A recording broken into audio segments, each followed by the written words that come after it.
Continuação do Santo Evangelho de nosso Senhor Jesus Cristo, segundo São João.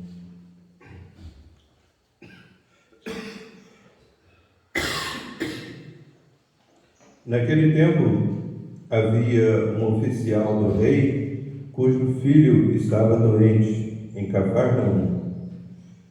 Tendo ouvido que Jesus voltara da Judéia para a Galiléia, foi ter com ele. E pediu-lhe que viesse à sua casa e curasse seu filho, que estava à morte. Disse-lhe então Jesus: se não virdes milagres e prodígios, não credes. O oficial do rei respondeu: Senhor, vinde, antes que meu filho morra. Disse-lhe Jesus: vai, o teu filho vive. Acreditou o homem na palavra de Jesus e partiu. Quando ele já ia para casa, vieram-lhe ao encontro seus criados e deram-lhe a notícia de que seu filho vivia. Perguntou-lhes então a hora em que o doente se achara melhor. Responderam-lhe: ontem, pela 7ª hora, a febre o deixou. Reconheceu logo o pai ter sido aquela a mesma hora em que Jesus lhe dissera: teu filho vive. E acreditou ele e toda a sua família.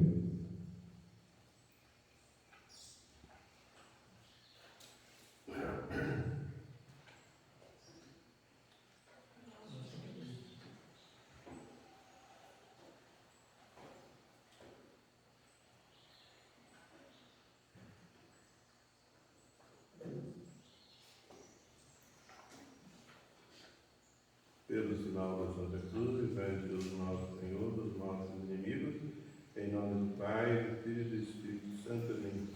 Assentados. Maria, amados fiéis do nosso Senhor Jesus Cristo, estamos no 20º domingo depois de Pentecostes.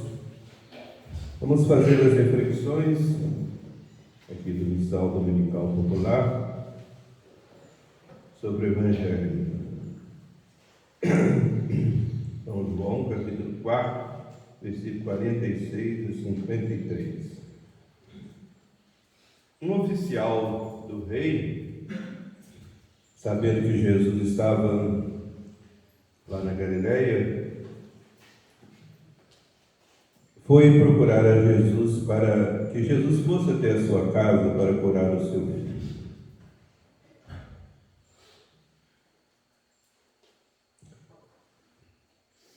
Este homem, caríssimos amados irmãos, tinha fé, que ele acreditava que Jesus podia curar o seu filho.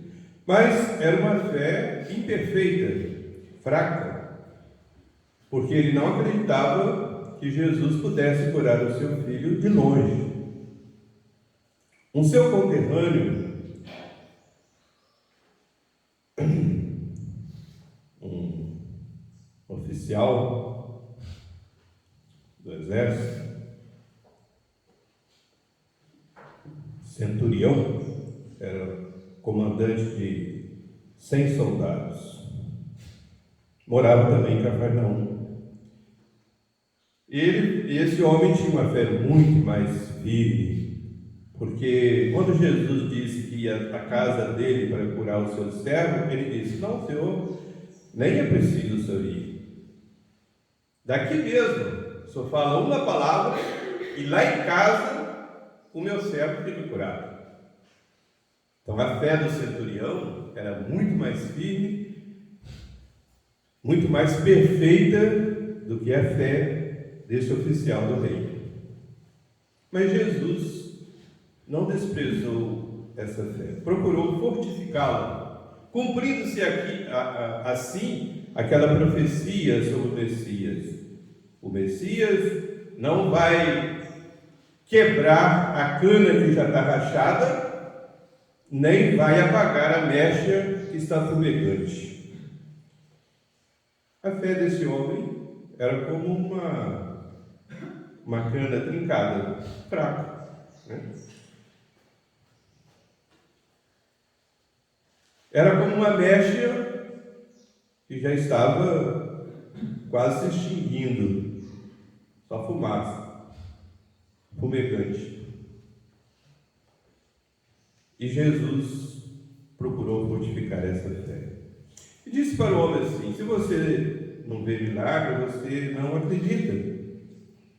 Mas vai, o teu filho está salvo, está passando bem, está curado. E o homem acreditou. Quer dizer, ele aproveitou a graça divina, né? Correspondeu à graça e por isso recebeu uma fé mais forte. Acreditou que Jesus, de longe, curou o seu filho. E realmente, quando ele se certificou que o seu filho tinha sido curado exatamente naquela hora que Jesus disse: vai, o teu filho está passando bem, ele acreditou. E não só ele, toda a sua família. Ele e toda a sua família. Caríssimos e amados irmãos, aí ele acreditou que Jesus era o Messias.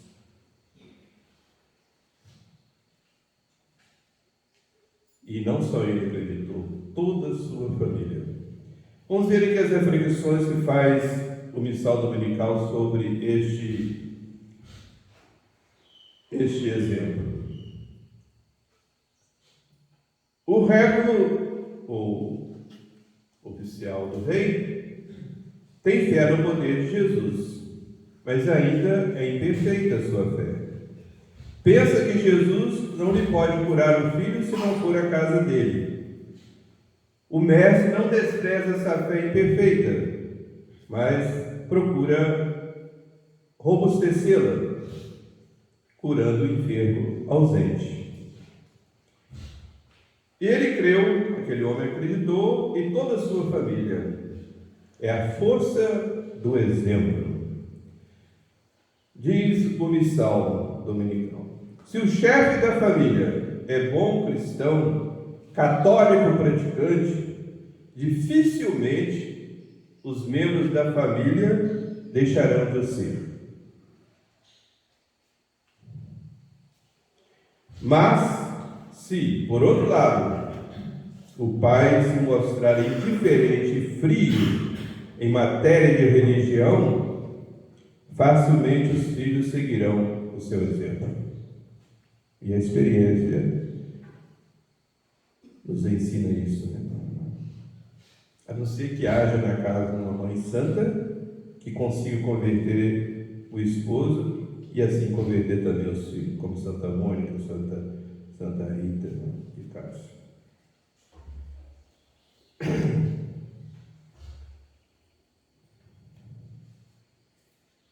Diz o ditado, né, popular, que as palavras movem, mas voam.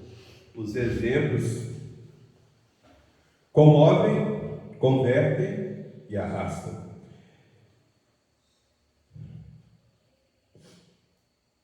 Vou terminar, caríssimos irmãos, contando um exemplo que está na Bíblia Sagrada, no segundo livro dos Macabeus. Exemplo de Eleázaro, era um doutor da lei, um homem muito temente a Deus, já estava bem idoso, 90 anos, e fora forçado pelo rei, que era pagão, idólatra, a participar do banquete lá que era oferecido aos deuses, aos seus ídolos, né? E inclusive a carne era de porco, tinha que ser oferecida a Deus. Nos sacrifícios do povo de Deus, Deus proibia oferecer carne de porco, era proibido comer, né?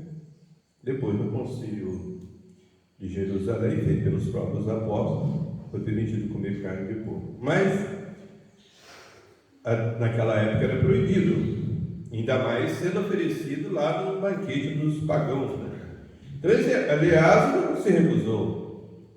Mas quem recusasse a participar do banquete idolátrico, né, comendo aquela carne, era morto, era flagelado até a morte. Mas Eleazar falou assim: não vou desrespeitar, desobedecer a lei de Deus. Aí forçaram ele a abrir a boca, enfiar a carne dentro da boca dele. Ele cuspiu, falou: não, de jeito nenhum.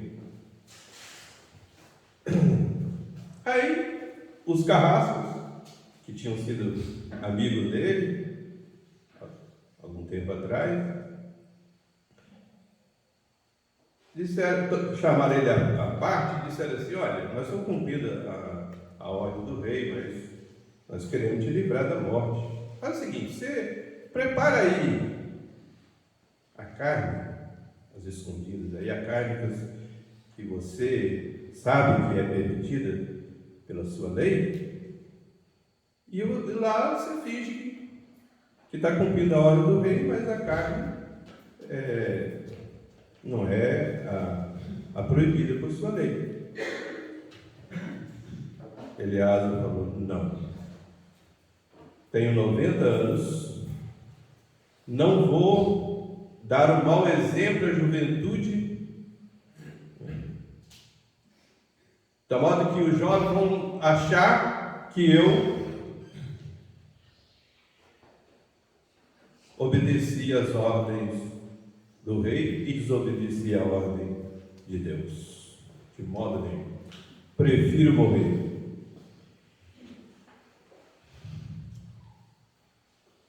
Porque eu posso me esconder, me livrar do poder dos homens, fazer esse fingimento, esse ato hipócrita. Mas eu não posso me esconder do Deus verdadeiro, a quem eu adoro. E foi caminhando para o lugar do suplício. E os homens ficaram revoltados com ele, achando que estava cometendo uma loucura, e o açoitaram até a morte. Quando estava para morrer, Eleazar disse: o meu corpo sofre terrivelmente com esses açoites, mas a minha alma está alegre, porque eu obedeço o meu Senhor.